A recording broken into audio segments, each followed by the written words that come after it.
baik. Bismillahirrahmanirrahim. Assalamualaikum warahmatullahi wabarakatuh. Waalaikumsalam. Apa kabar? Baik, alhamdulillah. Oke. Bagaimana perjalanannya ke sini? Tadi kesini sih naik Gojek ya, alhamdulillah lancar. Oke. Baik. Sebelum itu, perkenalkan, nama saya Emas Rahman, salah satu observer yang mungkin akan menemani saudara untuk mendengarkan cerita saudara selama kurang lebih 30 menit ke depan. Nah, sebelum itu, bisakah saudari memperkenalkan diri? Oke, baik, perkenalkan, nama saya Irin Celestiani, saya biasa dipanggil Irin. Saat ini merupakan mahasiswa psikologi Universitas Negeri Makassar angkatan 2022. Oke, baik, mungkin supaya lebih akrab ya saya panggil saja Kak Irin. Ya, Oh, ya. boleh. Bisa. Baik, mungkin bisakah Kak Irin menceritakan apa sih yang membawa Kak Irin datang ke sini? Sebenarnya mungkin simpelnya saya datang ke sini itu untuk bercerita pastinya mengenai perasaan saya akhir-akhir ini, masalah mungkin yang terjadi akhir-akhir ini gitu ya. Oke, mungkin bisakah saudara Irin menceritakan apa sih masalah-masalah yang muncul akhir-akhir ini pada saudara itu? Oke, baik. Sebenarnya akhir-akhir ini tuh apa ya? Saya juga sulit mendeskripsikan inti masalahnya itu apa. Cuma memang akhir-akhir ini saya selalu merasa kalau saya tuh tidak punya tempat cerita gitu. Saya selalu merasa apa ya, mungkin di psikologi bilangnya perasaannya itu selalu di-repress gitu ya. Kayak sebenarnya kalau di perkuliahan punya teman punya, cuma memang apa ya, saya sulit gitu untuk, mungkin saya lebih ke saya tidak bisa percaya gitu dengan mereka, apakah mereka itu mampukah, bukan mampu ya, apakah mereka itu bisa menjaga rahasia dari cerita saya, apakah mereka bisa mendengarkan saya dengan baik gitu. Seperti itu sih sebenarnya yang paling Oke. Apakah memang pernahkah saudara Irin pernah bercerita ke orang lain dan orang lain ini menceritakan apa yang mungkin saudari Irin ceritakan?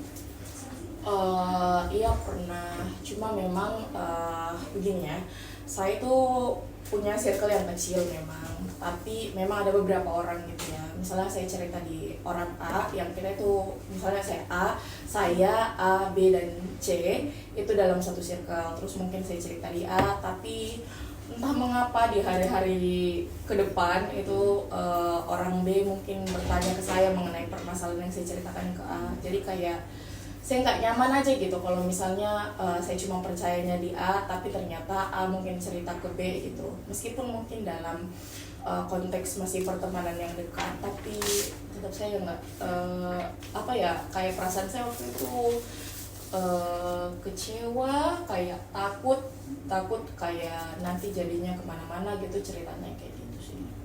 Kalau bisa saya tahu, apa sih yang mungkin sering Irin ceritakan atau permasalahan Irin pada teman-teman Irin? Kalau akhir-akhir ini itu sebenarnya jarang sih cerita-cerita, cuma memang apa ya, kalau boleh jujur, saya sebenarnya tuh sempat kayak kode-kode mungkin bilangnya kalau misalnya saya lagi tidak baik-baik saja gitu. Kalau misalnya ditanya biasa Kak cerita di temanku kalau misalnya sering Kak menangis akhir-akhir ini gitu. Terus sering Kak apa ya bilangnya, sering Kak menangis tanpa alasan gitu. Sering Kak juga kayak beberapa juga temanku bilang kayak lebih murung Kak belakangan ini gitu, lebih banyak diam Kak. Beberapa orang sih tegur gitu, atau ada juga lah beberapa yang bilang kayak jarang ketemu karena mungkin cepat Kak pergi begitu toh dari kelas misalnya kalau selesai kuliah gitu sih. Oke, dari apa yang tadi Kak Irin sebutkan, jarang ketemu atau cepat pergi pada saat ada perkumpulan. Kalau teman Irin mengatakan atau menanyakan kembali kenapa saudari Irin melakukan hal tersebut, apa yang mungkin saudari Irin katakan ke teman-teman? Mungkin sebenarnya lebih kayak capek Kak ketemu dengan orang sih, kayak kayak itu, kayak takut Kak juga oversharing kalau misalnya muncul, kan bisa kalau kita berteman biasa ada situasi kayak tiba-tiba jadi gitu, tiba-tiba jadi cerita-cerita begitu toh. Nah itu yang biasa kayak takut Kak lakukan, karena itu tadi sebenarnya kayak merasa Kak tidak ada yang bisa aku percaya begitu. Jadi memutuskan Kak mungkin untuk kayak lari dari teman-teman kelas begitu sebenarnya. Dan sebenarnya banyak juga tekanan belajar toh, karena banyak matkul-matkul yang berat di semester ini, semester 4. Jadi kayak susah kak untuk meluapkan, karena takutnya jadi berlarut-larut gitu sedihnya mungkin. Oke, tadi kan Kak Irin juga mengatakan bahwa memang sering lari ya dari kenyataan. Nah, kalau bisa tahu bagaimana sih atau cara dari Kak Irin sendiri untuk mengatasi kalau memang ada sedikit permasalahan dan Kak Irin tidak menceritakan permasalahan itu ke orang lain? Sebenarnya kalau akhir-akhir ini gitu ya, kalau misalnya ada masalah mungkin di luar akademik, kalau akademik pasti ya diselesaikan. Masalah kayak tugas-tugas itu pasti diselesaikan, toh namanya tugas dan tanggung jawab. Cuma memang kalau untuk masalah di luar akademik, jujur susah Kak menyelesaikan, karena sebenarnya butuh komunikasi toh sebenarnya kalau misalnya kita punya masalah dengan orang, atau mungkin masalah dengan diri kita, mungkin komunikasi dengan orang tua atau dengan kakak gitu ya, karena saya punya kakak. Tapi saya memilih untuk tidak cerita gitu ya, jadi sebenarnya masalah itu tidak selesai gitu loh. Kenapa, apakah saudari Irin sendiri sudah mencoba pernah bercerita dengan kakak terkait masalah-masalah yang dihadapi? Sebenarnya kalau coba cerita itu sebenarnya beberapa kali coba untuk kayak sampaikan perasaanku atau pendapatku. Cuma memang mungkin karena anak bungsu Kak, jadi beberapa kali Kak kayak kakakku tuh merasa kalau misalnya masalahku tuh tidak besar-besar amat gitu. Nah tapi namanya juga perasaan toh, pasti kalau misalnya ada masalah kan kita merasa itu mengganggu gitu. Cuma memang selama ini jujur kalau misalnya cerita Kak kayak merasa Kak tidak dihargai begitu ceritaku. Terus kalau misalnya sama orang tua itu sebenarnya nggak pernah Kak coba cerita, sama bapak terutama, karena memang takut aja untuk cerita, karena takutnya nanti hal-hal yang menurutku mungkin akan menyakiti bapakku itu kukeluarkan gitu kalau aku cerita dengan dia. Dulu juga sempat Kak cerita di mamaku kalau misalnya nggak mau Kak, bukan kayak cerita Kak kalau misalnya ada sesuatu toh tentang perasaanku di masalah keluarga gitu toh, tapi mamaku justru kayak bilang kenapa merasa begitu, bodohnya nih merasa begitu. Jadi kayak maksudku kayak perasaanku itu kayak tidak benar begitu ya kalau di dalam dari keluargaku. Jadi mungkin kalau di pertemanan mungkin takut Kak juga bilang kayak temanku itu judge gitu ya. Oke, jadi dari apa yang dijelaskan oleh Kak Irin, memang dari lingkungan Kak Irin sendiri, terutama dari keluarga, ada hal-hal yang mungkin membuat Kak Irin merefresh perasaan-perasaan Kak Irin. Nah, kalau bisa tahu kelekatan Kak Irin sendiri dengan keluarga, mungkin terutama orang tua ya, bagaimana Kak? Kalau dengan orang tua sebenarnya lebih cenderung ke mama ya, karena saya anak bungsu dan satu-satunya perempuan, pastinya memang lebih dekat dengan mama. Karena ya namanya perempuan dengan perempuan kan biasanya lebih sefrekuensi. Cuma memang kalau dengan mama tuh biasanya kayak jalan-jalan, toh hampir tiap hari lah jalan-jalan kalau saya pulang ke Kendari, karena kan LDR ini ceritanya toh, karena saya merantau, orang tua di Kendari.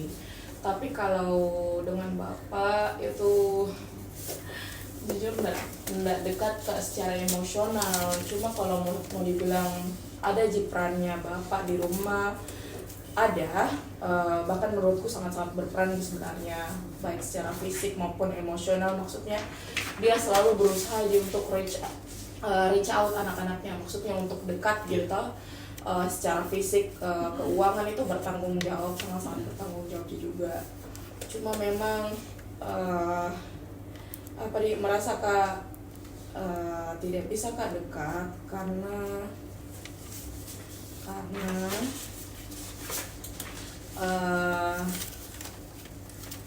mungkin ada 1-2 perilaku atau perlakuan yang menurutku tuh menjadi sumber masalahku.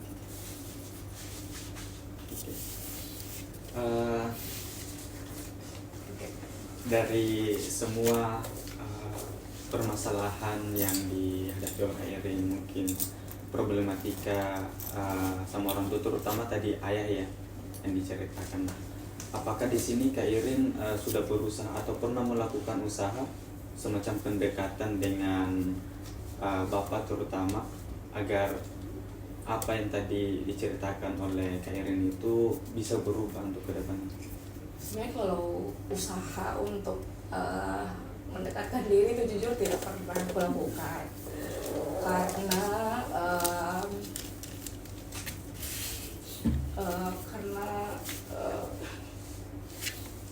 menurutku banyak nih sebenarnya hal yang mau ku bilang gitu, misalnya kayak kekecewaan aku begitulah ke bapak gitu, tapi mungkin karena terlalu sayang kak, jadi menghindari kak untuk bilang gitu atau melakukan pendekatan, karena takutku nanti kecewa ki begitu dengan dirinya. Apalagi saya kan anak bungsu toh, maksudnya paling disayang lah di antara bersaudara. Memang ku akui perlakuan orang tua aku itu berbeda ke saya, ya karena cewek toh. Ya terutama bapakku lah, memang dia cenderung lebih sayang ke saya. Cuma memang kenapa enggak pernah kamu melakukan pendekatan, karena saya kan orangnya cepat ya. Jadi takut kak saja bilang kalau misalnya bilang kak kecewa kak dengan perlakuan tak yang seperti ini gitu, takut kak bilang kecewa ki gitu.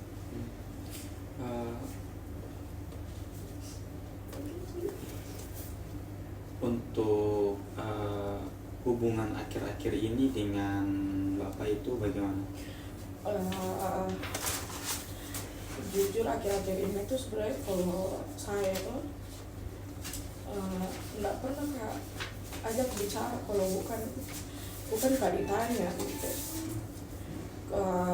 Tidak, enggak, kayak misalnya kemarin pulang sih dari Makassar atau dari sini balik ke Kendari, tidak bertanya kak, misalnya kayak sampai di rumah kak atau apa, saya tuh nggak pernah tahu bilang kapan dia pulang gitu, atau kapan dia pulang ke Kendari, kapan dia datang.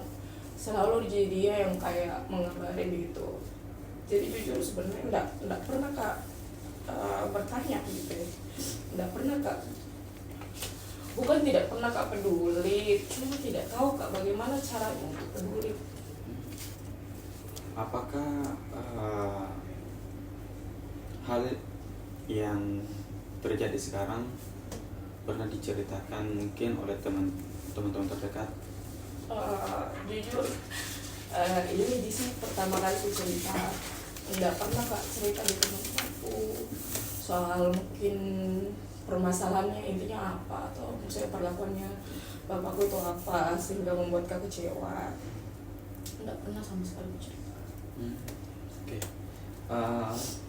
Kalau untuk sekarang kan tadi dikatakan sudah berkuliah.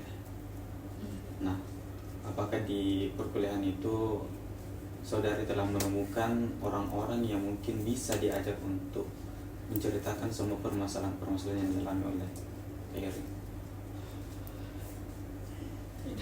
Tidak ada. Untuk sekarang, apakah saudari Irin masih mencoba untuk mencari orang-orang yang bisa ditemani untuk bercerita? Oke, sebenarnya kalau misalnya ditemani cerita, menurutku ada beberapa temanku yang bisa aku cerita gitu toh, saya aku temani cerita. Cuma memang permasalahannya itu sebenarnya ada di saya, kayak saya yang susah percaya di orang, saya yang susah untuk terbuka, kayak ya itu takut saja kalau misalnya dijudge atau keluarga aku dilihat kayak bermasalah gitu toh, karena biasanya kalau saya yang ditemani cerita terus temanku cerita tentang mungkin orang tuanya, merasa kayak ih kenapa begitu bapakmu, jadi kayak takut kak temanku juga berpikir demikian gitu ya.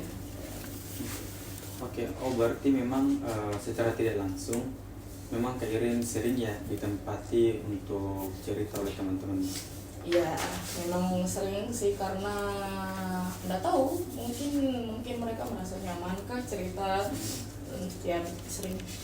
Apakah pada saat Kak Irin mendengarkan ceritanya teman-teman, apakah ada rasa bersalah terkait tentang mungkin solusi yang diberikan, karena solusi mungkin yang diberikan tidak pernah saudari Irin lakukan? Iya, betul sih, kayak kadang-kadang tuh kalau misalnya aku kasih solusi, misalnya kayak coba kok banyak-banyak komunikasi dengan mamamu, atau misalnya kayak dicerita tentang keluarganya atau orang tuanya, tapi di dalam pikiranku kayak tidak bisa kak lakukan begitu ya. Saya kasih saran ke orang tapi tidak bisa kak lakukan kan, kan gimana gitu ya, itu sih. Mungkin dari apa tadi yang telah diceritakan juga oleh Kak Irin, permasalahan-permasalahan yang diceritakan, kalau dari teman-teman yang mungkin didapatkan oleh Kak Irin di dunia perkuliahan, apakah ada teman yang mungkin pernah cerita ke Kak Irin saking terbukanya? Yang terbuka banget gitu Yeah. ya. Ada sih yang cerita kayak sampai ke orang tuanya gitu ya, Yeah. permasalahan mungkin trauma masa kecilnya dan lain sebagainya, ada yang cerita. Ya sebenarnya salah satu harapan tuh sebenarnya bisa menemukan orang yang maksudku bisa kak seperti mereka gitu, yang percaya cerita ke teman-temannya, yang percaya cerita ke orang lain, tapi sayangnya saya enggak punya perasaan itu gitu. Apa yang dilakukan oleh Kak Irin pada saat ingin memberikan saran, dan mungkin saran yang diberikan itu saudari Kak Irin sendiri tidak melakukan? Yang kulakukan jujur saya tidak ada karena mungkin kalau misalnya aku bilang coba lebih dekat, tapi kalau saya sendiri yang melakukan nggak bisa kak lakukan gitu ya, karena memang tidak terbiasa kak, kayak dari kecil memang tidak didengar kak, memang tidak ya memang tidak didengar lah pendapatku begitu ya, memang lebih sering kak kayak di manja lah begitu loh ya begitu. Tadi katanya sering dimanja ya. Memang dalam keluarga Kak Irin sendiri, Kak Irin kan tadi mengatakan anak bungsu. Apakah perilaku manja itu sering Kak Irin dapatkan dari orang tuanya Kak Irin? Iya sih, kayak manja. Sebenarnya bukan manja-manja yang kayak physical touch gitu ya, misal kayak bukan ya memang ada keluargaku kayak begitu, cuma memang bukan seperti itu bentuk manjanya gitu, tapi lebih mungkin kayak dituruti mauku, misalnya mungkin bisa kak tiap hari beli makan. Makan kayak misalnya kayak mau kak makan di sini gitu tau, itu pasti biasanya dituruti. Terus misalnya mau kak beli ini tuh biasanya dituruti, kayak begitu. Jadi memang menurutku itu salah satu penyebabnya kenapa kak sulit untuk mengontrol diriku dari sisi pengeluaran, karena atau cenderung kak melakukan impulsif buying bahkan. Mungkin karena memang tidak ada kontrol atau aturan ketat dari orang tuaku untuk kayak jangan dulu kalau tidak butuh gitu ya. Jadi kayak beli saja kayak gitu. Mungkin kita kembali lagi ya ke bagian hubungan keluarga. Nah, tadi kan Kak Irin juga menceritakan bahwasanya memang untuk hubungan dengan keluarga tidak terlalu terbuka, tidak terlalu mendapatkan perhatian. Nah, cara Kak Irin untuk membuktikan bahwasanya Kak Irin bisa meskipun dibatasi oleh jarak, kan tadi Ibu dikatakan di Kendari ya. Bagaimana caranya Kak Irin untuk membuktikan bahwasanya saya bisa tanpa adanya dampingan dari sosok ibu dan ayah mungkin? Kalau mau dibilang seperti itu, kalau pertanyaan seperti itu sebenarnya jujur orang tua aku itu meskipun mungkin memanjakan ya, saya sebagai anak umur suatu memperlakukan Kak beda, tapi untuk kepercayaannya itu sebenarnya diberikan adil juga untuk semua anak. Jadi sebenarnya saya itu dipercaya juga untuk kuliah jauh-jauh. Jadi kalau misalnya untuk membuktikan bahwa saya bisa itu sebenarnya tidak pernah ditanya kayak berapa IP kamu, bagaimana kuliahmu, tidak pernah kan ditanya begitu. Jadi kayak memang pure saya di sendiri, kita berjuang di sini. Cuma memang mungkin bisa kayak dibilang ambis di perkuliahan, bukan ambis-ambis yang kayak ambis freak sih, tapi maksudku berusaha untuk terus bertanggung jawab dengan kuliah aku, atau melakukan apa yang memang seharusnya aku lakukan terus-terusan seperti itu, meskipun sebenarnya orang tua aku tidak pernah menekan. Mungkin sebenarnya karena butuh keapresiasi dari orang tua aku, karena menurutku dengan kuliah di psikologi UNM yang menurutku nilainya itu berat sekali didapatkan, dengan IPK aku yang cukup baik, itu tidak pernah diapresiasi sama orang tua aku. Jadi mungkin sebaik kalau mau dibilang membuktikan bisa dengan belajar bersungguh-sungguh, sebenarnya itu bukan untuk membuktikan bahwa bisa Kak di orang tuaku, tapi untuk mungkin bisa dibilang mencari validasi, atau mungkin butuh apresiasi gitu, maksudku butuh kata-kata positif dari orang tuaku. Tapi sampai hari ini saya nggak pernah dapatkan kata-kata seperti itu sih untuk perkuliahan gitu. Apakah dari kalian sendiri tidak pernah mencoba untuk mengatakan ke orang tua bahwasanya saya butuh validasi dari kita? Enggak bisa Kak bilang begitu. Apakah dari orang tua sendiri pernah tidak melihat semacam mungkin postingan Kak Irin mungkin saat mengerjakan tugas? Jujur kalau untuk dari sosial media selalu kusembunyikan orang tua aku sih dengan kakakku, karena di Instagram itu kan ada second account toh. Orang tua aku tuh hanya follow first akunku, lebih sering kan mengupload di second accountku kayak misalnya stres kuliah atau kayak tugas-tugas lah begitu toh. Selalu kok mengupload di second account, sementara orang tua aku tidak pernah lihat begitu. Tapi pernah deh aku cerita di mamaku, kayak misalnya papa atau baru pulang kuliah sudah jam 9 malam, jam 8 malam baru pulang. Waktu itu praktikum klinis Kak, praktikum klinis anak di rumah Testi toh. Itu pulang Kak jam setengah 12 malam, terus papa di mamaku, misalnya kayak baru pulang praktikum kayak begitu-begitu. Cuma memang responnya kayak kenapa baru pulang praktikum, kenapa tidak praktikum pagi, begitu-begitu tuh maksudnya. Mungkin dia pikir di kampus, tapi sebenarnya ya di rumah responden. Cuma memang responnya ya kayak begitu loh, maksudku tidak kayak tidak ada juga perhatian yang kayak gimana yang kayak istirahat dan lain sebagainya. Apakah perlakuan kayak mengirim foto ke orang tua juga dilakukan ke ayah? Tidak di mama aja. Kenapa hal tersebut tidak? Atau Kak Irin pernah mencoba untuk melakukan itu? Tidak sih, kayak kenapa lebih di mama, karena itu lebih dekat Kak memang, dan satu sefrekuensi sejokes Kak gitu. Kalau dengan mamaku, kalau dengan bapakku mungkin kayak lebih kaku. Kadang-kadang takut Kak dimarahi begitu. Kalau misalnya kayak misal pap Kak gitu tuh baru pulang kuliah kayak selalu Kak baca chatnya tuh dengan nada tinggi gitu ya, kayak dengan nada marah. Kalau misalnya mengirim Kak, meskipun belum ku kirim ini fotonya tuh, jadi kayak terbayang nih misal kayak jawabannya, kenapa baru pulang kuliah gitu. Kayak kan beda tau kalau nadanya ku baca chatnya mamaku sama ku baca chatnya bapakku, jadi kayak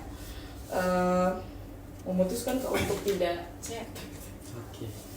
Nah, kalau tidak salah dengar tadi kan juga Kak Irin mengatakan anak bungsu dari berapa bersaudara Kak? Dari 3 bersaudara. Oh, tidak bersaudara. Nah, kalau bisa saya tahu hubungan Kak Irin dengan para saudara, kakak-kakaknya Kak Irin lah, boleh dikatakan seperti apa? Kalau dengan kakak itu yang pertama itu memang lebih dekat karena memang dia yang tinggal Kak sama-sama di Makassar toh, satu rumah lah begitu. Lebih dekat karena dia lah yang lebih peduli kayak di mana posisi gitu toh. Terus kayak misalnya ada butuh di rumah atau di kuliah biasa Kak minta di dia, kayak misalnya butuh Kak praktikum, belikan Kak ini itu, biasa kita kali kakakku. Terus dia yang lebih ya, mungkin saya tidak cerita ke dia tapi dia terbuka di saya gitu toh, mungkin karena dia tahu bahwa saya mahasiswa psikologi dan hari-hari Kak mungkin menurut dia hari-hari Kak dengar cerita, jadi terbuka jadi saya. Tapi kalau kakak yang kedua itu jujur tidak ada hubungan kedekatanku dengan dia, karena memang pendiam sekali, kayak 11-12 dengan saya, kayak lebih cenderung dia cerita kalau misalnya bercanda aja gitu toh, cuma memang biasa kayak minta uang seperti itu.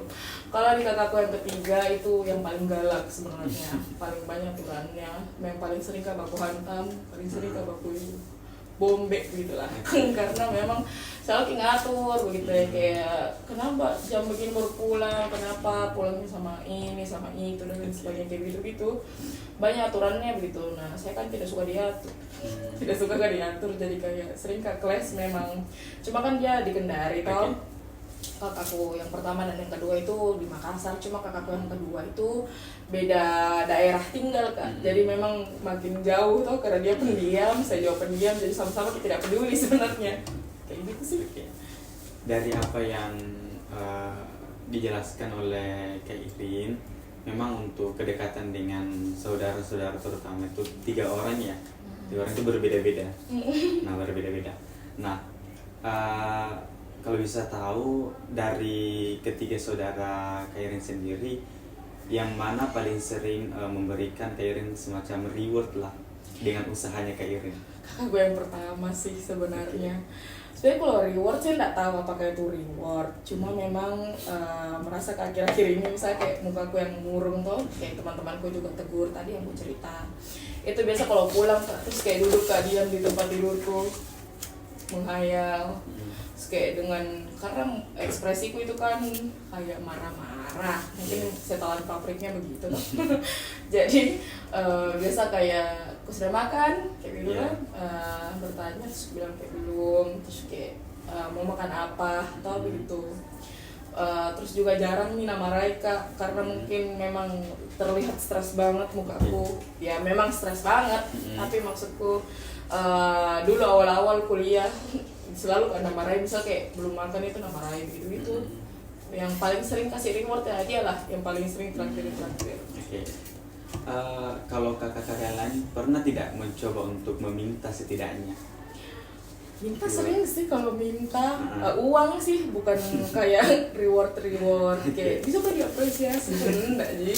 Cuma kayak misal kayak kadang-kadang minta aja ada Kak traktir kayak gitu atau misal uang mentahan gitu biasa Kak minta juga.